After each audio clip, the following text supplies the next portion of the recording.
Hi, I'm Dr. Aman and welcome to LazyMedix. This is the first episode of LazyMedix where we look at various journals, and if you're a lazy doctor like me who doesn't like reading journals, this is your 2 minutes opportunity to know about this particular journal.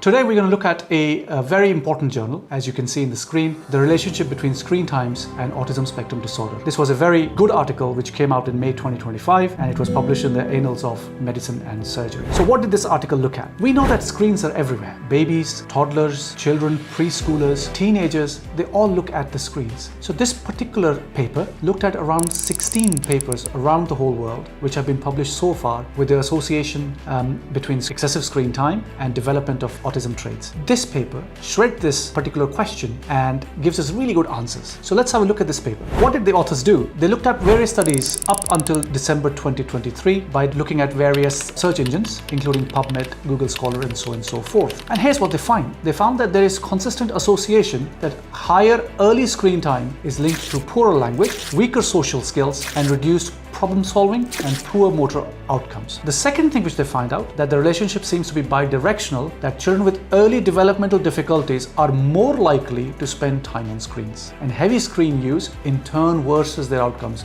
So we see it very commonly that a child has, for example, autism, and the parents say that for calming them, we give them the screens. And that's like a vicious circle, which even makes their language skills, social skills worse because they are constantly on the screens. Let's delve down deeper into this paper. And I've looked at a few of the studies they've looked at, and there are huge studies. So let's look at this first study in Japan, which looked at 84,000 children. And this was done by the Japan Environmental and Children Study. And what they found out was that screen time at 1 year was linked with autism diagnosis by the age of 3. Now that is a huge association which they mentioned, and it was found stronger in boys. The second study, which again is very interesting, was done in China, and they looked at 188,000 children. And what they found out was that bedtime screen usage in these children had the strongest link with poor motor control.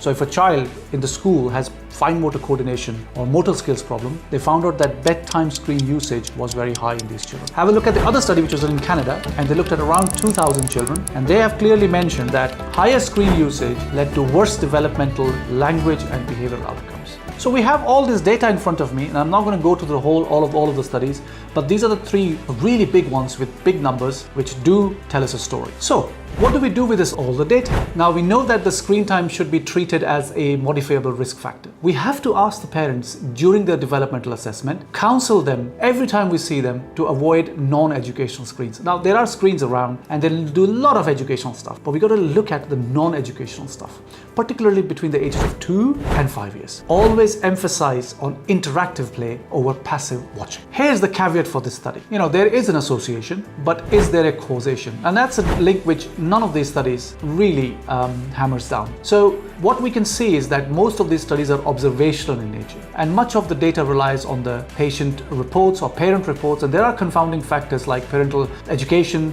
baseline developmental assessment, and which can't be fully controlled. Like many other studies, there are some confounding factors which have to be taken into account. But one thing is very clear, that even though there is no direct causation, we have to look at the association. So the bottom line is very clear, that early screen exposure is associated with poor language development, social and developmental delays. Whether it's a cause or effect, that's still up for debate even in this paper. But having said that, this is data coming through every day that increased screen exposure does lead to problems. I hope you enjoyed the first episode of LazyMedix. Watch out for the future ones as well. Thank you very much for listening.